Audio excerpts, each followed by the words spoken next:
우리가 복된 모임을 하게 되었는데요. 오늘 우리의 모임 가운데 소그룹 가운데 풍성한 은혜가 나타나고 예배가 회복되고 우리 교회의 교회됨이 회복되기를 원합니다. 오늘 그런 의미에서 제목은 부담되죠.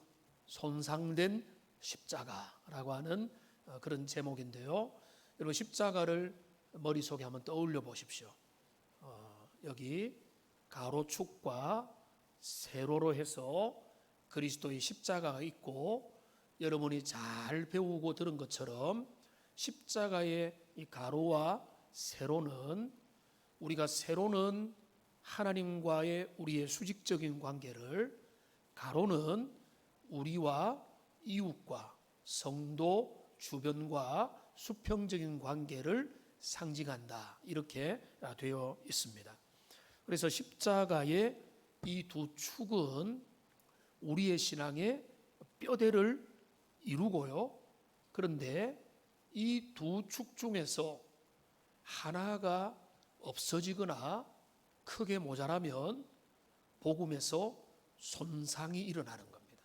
그래서 손상된 십자가다, 이렇게 이름이 붙여졌습니다. 우리가 하나님과의 올바른 관계를 맺어가면서 주님 안에서 수평적으로도 건전하고 아름다운 관계가 맺어져 가야 되는데, 그런 면에서 우리가 균형을 잘 찾아야 되는데, 오늘날 우리는 균형을 크게 잃어버렸습니다. 십자가의 두 축에서 예를 들면 개인적인 주님과의 관계를 지나치게 강조하고 그것만 있으면 믿음 생활 잘하고 있다는 쪽으로 간다면 십자가의 수평적인 한 축이 크게 무너지는 겁니다. 또 반대로 어떤 사람들은 이웃을 돌보고 가난한 자를 살피고 고아와 과부를 돌보며 대사회적인 활동을 하고 인류의 개선을 위해서 때로는 거리 행진도 하고 데모도 하고 실력 행사도 하고 목소리를 내어서 세상을 아름답게, 또 환경 운동도 한다고 할지라도, 그런 모든 세상을 사랑하는 일들을 열심히 한다 할지라도 이 수직적인 주님과의 관계를 우리가 놓쳐버리고, 그거보다는 결국은 이웃사랑 실천이다, 그 복음 없는, 은혜 없는 수평적인 관계만을 계속 하다 보면은 그것도 심각한 복음의 손상이 되는 겁니다. 근데 우리 보수적이고 말씀 중심의 기독교는 너무 이웃 사랑을 많이 하기 때문에 지나친 문제라기보다는 우리는 이제까지 수직적인 하나님과의 관계, 그리스도와 나와 맺은 관계, 구원, 내가 받은 은혜, 이렇게 주님과의 관계만 너무 지나치게 집중해서 그 안에서 교회로 부르시고 옆 사람을 챙기고 함께 공동체로 나가는 수평적인 관계를 잘 모르거나 그 시대 가운데서 흔들려 버려 가지고 그냥 내가 믿음 잘 지키면 된다 쪽으로 후퇴를 해버릴 경우도 있습니다. 그 제일 큰 경우가 뭔가 하면 가난 성도죠. 가난, 거꾸로 하면 뭡니까? 안 나가. 교회를 안 나가지만 나는 믿음을 가지고 있다는 거예요. 하나님 믿고 복음의 가치를 믿고 동의는 한다는. 근데 그들은 교회로 부르신 주님의 뜻을 그들은 무시하고 모른 척 하는 겁니다. 교회, 나의 사랑, 나의 고민입니다. 평생 교회 안에서 저도 자라왔습니다. 교회, 인간적인 냄새가 풀풀 풍기기도 합니다. 그런데 우리가 그런 모습만 보면은 교회 생활하지 말고 내가 혼자서 하나님 잘 믿고 집에서 그냥 믿음 생활하면 된다고 생각하지만, 그거는 지상 교회로 부르신 주님의 비전을 모르기 때문에 그런 거죠. 그러니까 수직적인 관계만 자꾸 그것만 생각하니까 주님이 우리를 신비한 교회로 부르시고 정말로 말 안 듣는 내 옆에 있는 사람들을 옆에 두게 하시고 그거를 통해서 우리가 성화를 이루어가고 주님이 원하는 거룩한 교회를 지상에서 이루어 가도록 부르신 우리 주님의 거룩한 뜻을 우리가 자꾸 놓쳐버려요. 그러니까 하나님의 전망, 영적인 안목이 우리에게 다 있으면 때로는 힘들고 때로는 옆 사람이 나를 실망시키고 때로는 참 정말로 지겨운 사람들이 있다 할지라도 그런 눈이 아니라 우리 주님의 눈으로 주님이 원하는 십자가의 두 축인 것처럼 우리 주님과의 아름다운 관계와 주님이 돌아보기 원하는 우리의 서로의 수평적인 관계를 함께 살피면서 주님의 사람들은 믿음의 길을 걸어가야 되는 것입니다. 그런데 많은 그리스도인들은 둘 중에 하나에 너무 치우쳐 있습니다.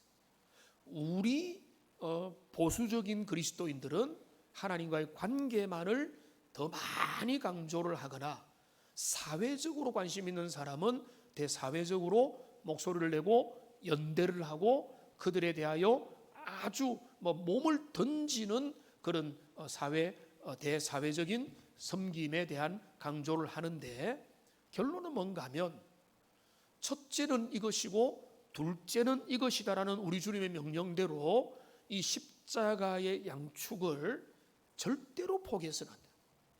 물론 우선순위는 있죠. 하나님과의 관계죠. 복음 안에서 모든 수평적인 관계가 나오지만은 내가 내 옆에 사람과 교회와 이웃과 불신 세상을 향해서 우리는 절대 혐오해서는 안 되고 그들을 포기해서는 안 되고 그들을 향해서 주님의 사랑을 드러내야 되는 것입니다. 그런데 그래서 오늘 본문 7절을 보십시오. 오늘 7절에 보면은 이렇게 되어 있습니다. 그러므로 그리스도께서 우리를 받아 하나님께 영광을 돌리심과 같이 너희도 서로 받으라. 자, 여기에 우리에게 두 가지 일이 일어난 겁니다. 어떤 일이 먼저 일어났습니까? 그리스도께서 우리를 받아서 하나님과 우리의 사이가 회복된 겁니다. 이게 수직적인 관계죠. 그리스도 안에서 하나님은 우리를 거룩하다, 내 아들이다, 내 딸이다, 내가 너희를 존귀하게 여긴다고 하는 우리가 하나님과의 관계가 우리에게 해결이 됐다면 여기 그 다음에 뭡니까? 너희는 서로 받으라라고 하는 것은 뭔가 하면 이 수직적인 관계에서만 머무르면 안 되고 이 그리스도 안에서 해결된 복음 안에서 나타난 영광의 은혜가 주변으로 내 옆에 사람에게, 내 친구에게, 이웃에게, 나를 거부하는 세상의 불신 세력에게도 나아가서 서로를 받는 쪽으로 나가야 된다. 이게 복음의 말씀인 겁니다. 그러니까 이 7절은 이 십자가의 균형을 우리에게 잘 말해줍니다. 그리스도 안에서 하나님이 우리를 받은 이 관계 속에서 너희는 서로 용납하고 서로 봐주고 서로 긍휼히 여기고 불쌍히 여기고 서로 사랑하며 성도들은 사랑하고 불신 세상을 품어 안으며 그들을 위해서 마음으로 애통하는 마음을 가진다. 이게 주님이 원하는 마음입니다. 자, 그래서 여기 이제 5절과 6절을 좀 보십시오. 여기에서 그 내용을 설명합니다. 5절을 보시면은 하나님이 너희로 그리스도를 본받아 서로 뜻을 같이 갖게 하여 주사 한 마음과 한 입으로 하나님 아버지께 영광을 돌리게 하셨다. 이 하나님의 우리의 부르심의 목적이라는 거예요. 여기 보시면은 어떤 게 있습니까? 예수님을 본받아라고 했습니다. 예수님을 본받아서 교회는 이 일을 할 수 있다는 것입니다. 우리가 그냥 하는 게 아니라 우리는 어떤 길을 걸어가면 되는가 하면 예수님 본받으면 되는 거예요. 예수님 하신 대로 하면 되는 거예요. 근데 그리스도께서 어떻게 하셨는가 하면 그리스도께서 하나님과의 아름다운 관계를 맺으시고 우리를 품어 주셨다는 거예요. 그리스도께서 우리를 받아 주셨다는 것. 그러니까 그리스도가 우리를 품어주신 것처럼 우리도 그리스도 안에서 형제를 품고 서로 하나가 되는 그 은혜를 주님께서 허락해 주셨다는 것입니다. 그러니까 교회의 교회됨은, 우리 마지막 찬양을 할 때 또 이 찬양을 참 저도 좋아하는데, 그 찬양의 그 주제가 바로 하나님이 우리를 부르신 그 뜻은요, 많은 게 또 있겠지만은 주님이 이 땅에서, 이 죄악 많은 세상에서 하나의 공동체를 세우는 겁니다. 그거는요, 우리 서로를 돌아보면은요, 불가능입니다. 우리가 얼마나 다릅니까? 부부가 그렇게 다르고, 부부가 살아보면 살아볼수록 더 다르고, 자녀들은 더 다르고, 그런데 한 달이 건너뛴 우리들은 얼마나 다르고, 신분이 다르고, 처지가 다르고, 수준이 다르고, 교양이 다르고, 학식이 다르고, 기질이 다르고, 다 다르다는 거예요. 그러니까 이런 것만 생각하면은 우리가 하나 될 수 있는 가능성은 제로가 되는 거예요. 그런데 뭡니까? 한 마음과 한 뜻으로, 한 입으로 하나님 앞에 영광을 돌린다. 이게 어떻게 가능해요? 이게 가능한 게 교회라는 거예요. 그리스도 예수가 중심된 공동체에서만 이 일이 가능하다는 거예요. 이 일이 잘 안 일어난다? 다른 거 없어요. 복음의 은혜가 그들에게 부족한 겁니다. 은혜 떨어지고 사랑 떨어지고 성령 충만하지 않으면은 그냥 각자 도생으로 사는 거죠. 한 마음으로 서로를 살피고 귀하게 여기고 함께 모이고 예배하고, 오늘도 많은 분들이 모였습니다마는 내가 그 자리에 가야지, 이런 마음들이 한 마음이잖아요. 그런데 뭐 나는 나 정도에 빠지, 내가 몰래 빠지, 이런 마음이 아니라 우리를 부르신 주님의 뜻을 깨닫고 내가 이 자리에 뭐 때로는 뭐 큰 유익이 없어도 참여하고자 하는, 그렇게 될 때에 함께 격려하고 사랑할 때 주님의 몸된 공동체는 아름답게 세워져 가는 것입니다. 그래서 우리 주님 복음 교회 안에서 금지하는 것들이 있죠. 교회 안에서 뭘 금지합니까? 재산을 따라서, 외모를 따라서, 어떤 인간적인 계급과 명예와 그들의 실력을 따라서 교회를 구분 짓는 것은 철저하게 금지해야 되는 거예요.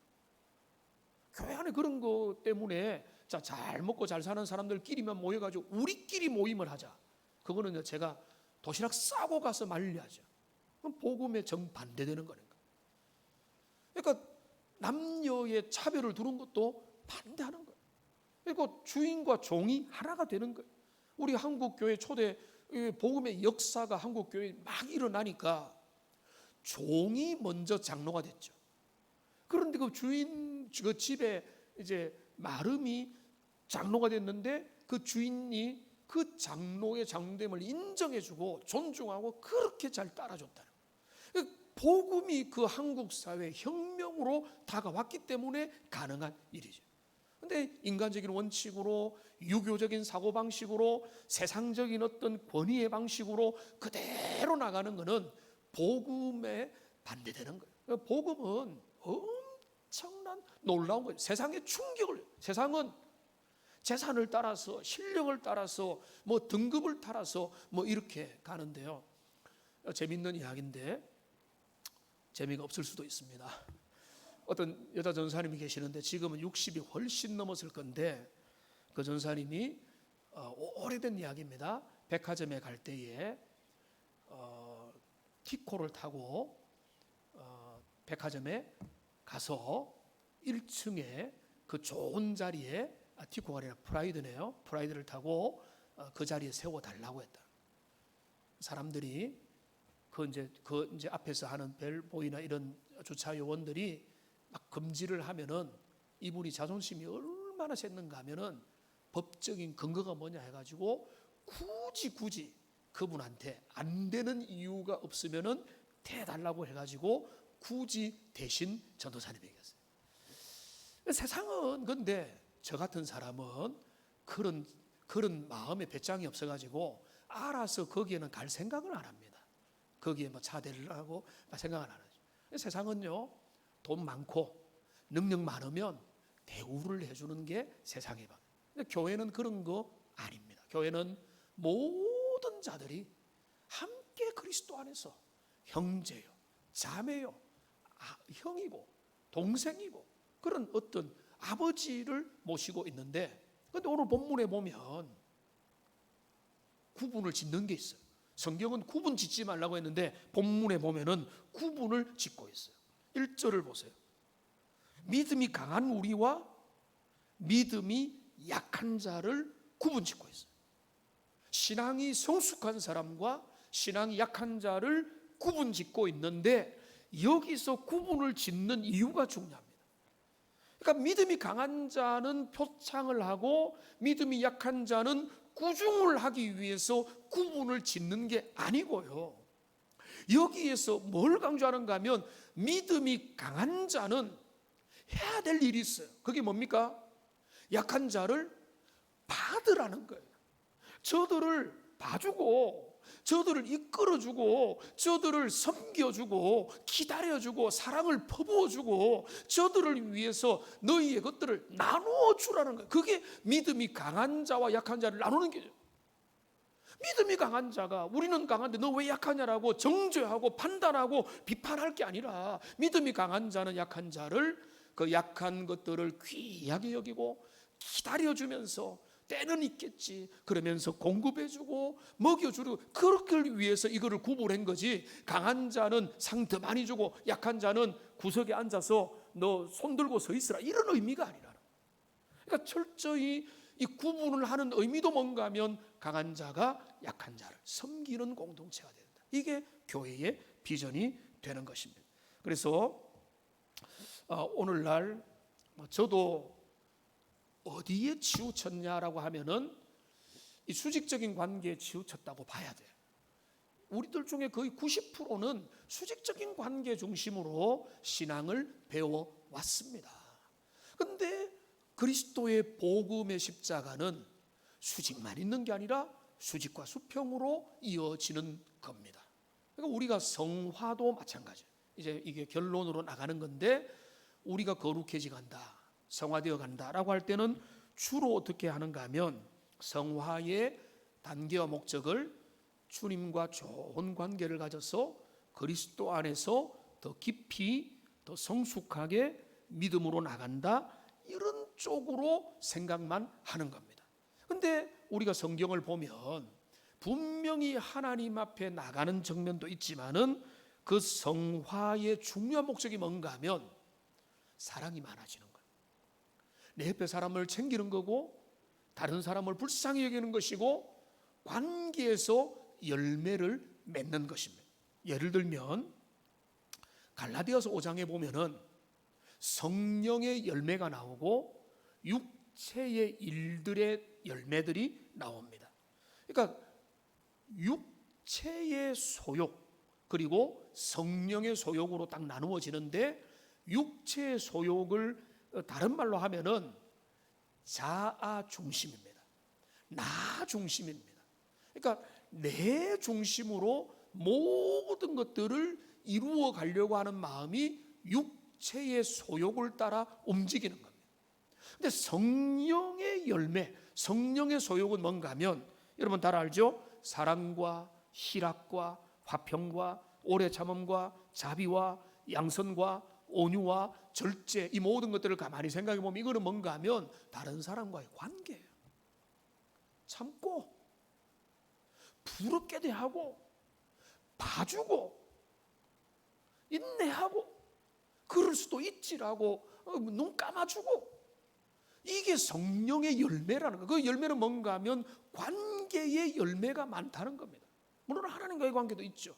그러니까 우리가 성화의 왜곡이 뭔가 하면 내가 하나님 앞에 얼마나 기도를 더 많이 하느냐, 내가 얼마나 뜨거우냐, 은사가 얼마나 많으냐, 이런 것보다 진짜 성화는 뭔가 하면 얼마나 더 온유해졌느냐, 얼마나 더 사랑이 많아졌느냐, 이런 것들로 우리가 주님 앞에 관계의 열매를 맺어 가야 되는 것입니다. 오늘 우리가 이제 가을을 시작하면서 이제 소그룹 중심의 예배의 날로 모였습니다. 많이 참석하셨네요. 너무 기쁩니다. 하나님이 기뻐하실 겁니다. 부지런히 모입시다. 한 달에 한 번 이런 소그룹에 있는 날은 열일을 제쳐놓고 열심히 모여가지고 서로 교제하고 격려하고 사랑을 나눕시다. 근데 오늘 말씀의 결론은 뭡니까? 하나님이 그리스도 안에서 우리를 받은 것처럼 너희도 서로 받으라. 십자가가 균형을 잃어버렸어. 내가 하나님과의 관계만 올바르면 그것으로 됐지. 세상에 대해서는 내가 가까이 하기 싫고 상처받기 싫고 상처 주기도 싫고 그런 데서는 나는 멀찍이 거리를 두고 살고 싶다. 여러분, 그거는 많은 사람이 그 길을 선택하지만 그거는 주님이 원하는 길이 아닙니다. 우리는 때로는 여러분 부부, 가정 상처를 때로는 주고받기도 하고 때로는 아픔이 되고 때로는 갈등이 되고 서로가 조율하는데 시간도 필요하고 에너지도 낭비되지만 그거 포기할 수 있습니까? 포기 못하죠. 그런 시간들을 통해서 함께 서로 다듬어져 가고 서로 주님을 바라보게 되고 은혜를 바라보게 되는 것입니다. 하나님께서 우리 동원교회 이전 중요하지 않습니다. 지금이 중요합니다. 지금 우리는 어떻게 서로를 살피고 사랑하고 긍휼히 여기며 함께 손을 내밀어 주느냐. 이것이 주님이 우리 공동체를 향한 꿈이고 비전이기 때문에 그 십자가의 두 축, 가로와 세로임을 생각하면서 우리의 성화, 신앙생활의 기준, 우리의 어떤 균형 이런 것들을 잘 생각하면서 믿음의 길을 아름답게 걸어가는 하나님의 사람들 다 되시기를 주님의 이름으로 축복합니다. 교회